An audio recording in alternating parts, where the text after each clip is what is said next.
All right, folks. So as of a couple days ago, October 1 to be exact, new visa application fees for the United States have officially taken effect, impacting Jamaicans who plan to travel, work, or study abroad. Immigration attorney Mr. Oliver Langstadt zooms in to break it all down for us. Good morning, sir. Welcome to Smile. How are you? Good morning. Doing well. Thank you for asking. I think I kind of said it already, but are these all kinds of visas, whether it's student, whether going on a holiday, whether going up, all of them? To be precise, it is all non-immigrant visas, such as B1, B2, student visas, F1, H1, O, P, etc. So it's all non-immigrant visas. It does not apply to immigrant visas. Okay. What is the cost? Well, before October 1, what was the fee and what is it now?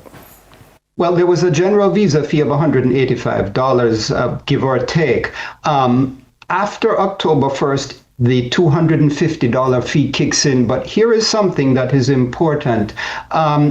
Although the legislation, which was H.R. 1, which called for the fee, and it's supposed to follow along with the federal budget year, which is October 1st to September 30th, it does not mean that on October 1st, they will start collecting that fee because there's a lot that needs to be done. So although the legislation calls for the fee to be collected during the fiscal year, it may be that it is not collected immediately because they have quite a lot to do. They have to do a good deal of interagency dialogue and communication to put this in place. You have to revise forms, you have to have protocols in place, how to collect the money, etc. But in general, the fee is $250. What's important to note, however, is the fee is only paid if there is a successful visa issuance. In other words, if you go in for the interview and most unfortunately you are denied, you don't pay the $250. You're only paying the visa application fee of $185 or thereabouts. Okay, so that charge is on the back end of an approval. Yes. And so only when approved, yes. Only when approved, then, and the visa is going to be issued, will they then call for the collection of the $250 fee. And so, Sir Langstadt, tell us what that fee is supposed to be for, because I understand there's supposed to be a process of reimbursement based on the terms of this arrangement. Not clear to a lot of people the why and even the how of the reimbursement. I guess all of that is what has to be worked out before it's actually put in place. But talk to us a little bit about that part, please.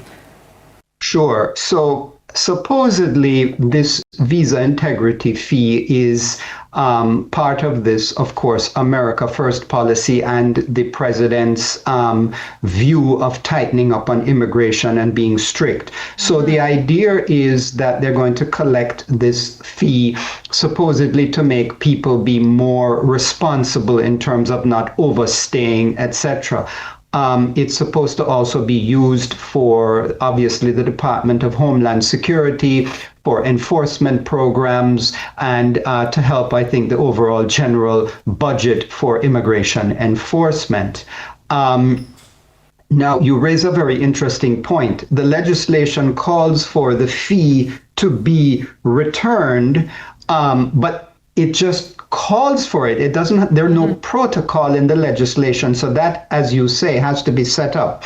The visa fee will be returned if there is no unauthorized employment, departing the U.S. promptly upon your expiration, in other words, on the expiration date or just prior to, or you get a lawful extension or you apply for a green card. And if you meet those requirements, then you can get the refund. But there's nothing in place, and we do not know how the refund would be paid. In addition to which, many visas that are issued are multiple entry visas. So now what they're going to do is they're going to have to look through, let's say you enter 15 times or so, and then you're asking for the refund. I don't know how quickly they're going to research it and come back to give you the funds, because if on one of those 15 trips you did overstay for some reason, it could be problematic.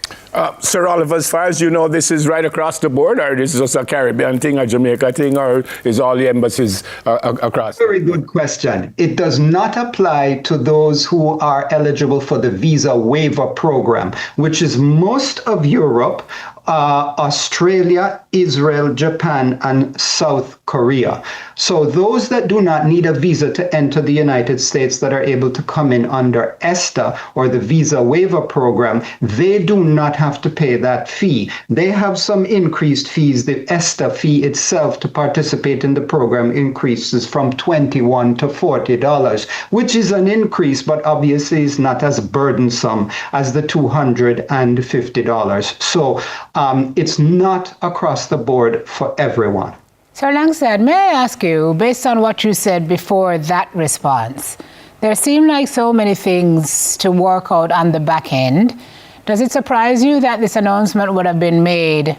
I mean, today's front page has delays in the U.S. visa fee on the front page of the Gleaner. Does it surprise you that there is so much to sort before this goes into place? Was the announcement premature, or was it a good runway for us to prepare? Probably get into trouble for saying this, but it seems to be a pattern with the administration. They will make a grand announcement about something that's going to happen, and then there hasn't been sufficient thought put into before the announcement was made. A classic example is a couple of weeks ago with the H-1B $100,000 fee. There was a lot of uncertainty. So people who already had H-1s but were overseas raced back because they thought they would get hit with the $100,000 fee. Turns out they weren't. But it's a characteristic of the administration that they will all of a sudden announce something, but then for them, they haven't really worked out the details. Wow. Oh, so even though, as you said very, very early, you said this probably hasn't started yet, the extra fee hasn't started yet, right?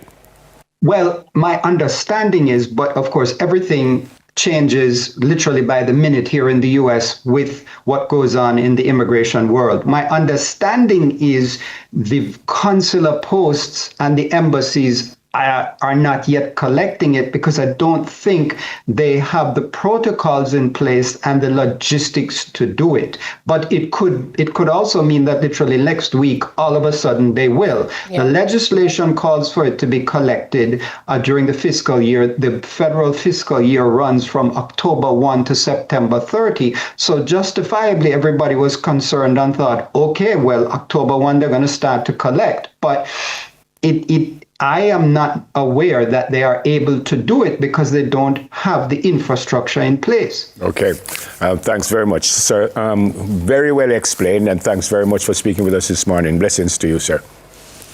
Thank you so much. It was a pleasure. All the best. Cool runnings. Thank you. Thank you, sir. Immigration attorney, Oliver Langsted. After the break, we take a look at what some countries do for fun. Maybe they were watching us this morning and they have stuff like that too.